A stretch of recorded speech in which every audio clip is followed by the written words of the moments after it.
Okey. Berlanjutan daripada apa yang disebutkan tadi oleh Datuk Seri Najib. Saya rasa lebih elok saya ingatkan balik peristiwa 18 hari bulan Mei 2018 di mana pihak polis dan juga penguat kuasa yang lain yang dengan begitu dahsyat sekali telah pun buat satu raid di satu apartmen di mana barang-barang yang dikatakan telah dirampas diambil 18 hari bulan Mei 2018. Saya akan buat press conference ini dalam dua-dua bahasa ya. Now I want to remind you that because we have made allegation here that the entire raiding, the way forfeiture was done by the police were against all SOP, all procedure that the police ought to practice according to the criminal procedure code. Like for instance, they took everything, including the relevant 114 million, which we say was not 114 million. In fact, there is a police report that Datuk Seri has lodged that it is about 160. So what happened to the balance? The police will have to account for it. Now, having done all the illegal method of raiding, they have kept all what has been forfeited in Bank Negara. And this hearing, as you can appreciate, there are two matters to be heard. Satu berkenaan dengan wang, 114 juta. Yang lagi satu ialah berkenaan dengan jewelry dan barang-barang kemas, handbag dan sebagainya. Jadi oleh sebab dalam kes ini Datuk Seri Najib juga terlibat dengan UMNO. Sebab UMNO juga buat claim berkenaan dengan 114 juta. Jadi oleh sebab itu secara convenient kita minta hakim untuk membezakan permohonan kedua-dua itu, iaitu duit dengan barang-barang kemas dan sebagainya. Jadi hakim telah membenarkan, sungguh pun pihak pendakwaan menentang untuk mendengar hanya 114. Saya rasa hakim hari ini mengambil jalan yang paling safe, yang paling selamat. Segala technical objection yang kita telah timbulkan, umpamanya section yang salah yang dipergunakan oleh pihak pendakwaan, instead of 56, section 56, dia gunakan 61 supaya menidakkan Datuk Seri Najib dan juga UMNO sebagai orang utama yang harus membuat claim. Instead dia buat atas nama OBYU, iaitu tuan punya premises yang mana Datuk Seri Najib pinjam dalam masa yang begitu mendesak ya. Jadi itu salah satu daripada technical objection we raise. And we also raise the technical objection that we are not third parties. Datuk Seri Najib is not a third party because the police themselves said this money belong to Datuk Seri Najib. So nampak sangat jahat dia orang untuk menidakkan Datuk Seri Najib, make him do the claim as a third party. So Yang Arif Hakim menggunakan kebijaksanaan beliau, segala technical objection ini sungguh pun memang kuat. Dia tolak sebelah. Tetapi he went for the jugular. Namely, soalan yang paling mustahak, siapa tuan punya duit ini dan adakah unsur-unsur proceeds of an unlawful activity yang ada kait dengan wang 114 juta ini. Right? So in the end, Yang Arif membuat keputusan. The decision is a very safe one. Dia kata, bila kita lihat keterangan yang diutarakan oleh pihak pendakwaan, Yang Hakim kata tidak ada satu keterangan pun yang boleh kaitkan duit ini dengan illegal activities. Tak ada langsung. Apalagi dengan isu 1MDB. Ya, jadi ada dua perkara. Satu, langsung tidak ada criminal activity yang connected. Nombor dua, tidak ada langsung kaitan dengan 1MDB. Ya. Jadi you can see they filed this a lot later than the 1MDB punya charges, then the SRC punya charges. The police had the entire machinery of government to implicate Datuk Seri Najib. So with all the force that they have, all the might and facility that they have, they file, and in spite of that, the court today held, they did not prove anything pertaining to any connection with 409 is CBT, pecah amanah. Yang lagi satu is 411 Penal Code, iaitu menyimpan wang daripada aktiviti pencurian. Ya, okey, semuanya hakim menolak sebab tidak ada langsung evidence yang ada kait naik dengan wang 114 juta itu. Dan Yang Arif juga mengatakan bahawa Datuk Seri Najib punya keterangan dalam affidavit.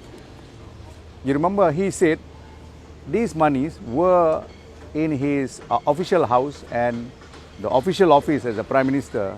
These are monies, the balance from the election budget that a Prime Minister as well as the Chairman or the President of UMNO would normally have in order to run an election of that magnitude, general election. So, dia dah beri keterangan, katakan this is the balance. And they could not refute that. They cannot effectively refute that evidence. So, Yang Arif terima keterangan Datuk Seri Najib. Itu isu yang kedua. But most important is isu pertama, no evidence at all produced by the prosecution to implicate this money with any criminal activity. Okay? Yeah, in particular with 1MDB or SRC.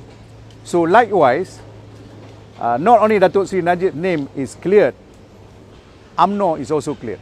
Sebab UMNO punya statement, Datuk Seri Najib punya statement selari. Dia katakan, some of this money Datuk Seri Najib kept as a trustee, yeah, for UMNO. And when the judge rejected, the order today was to reject the application of the prosecution.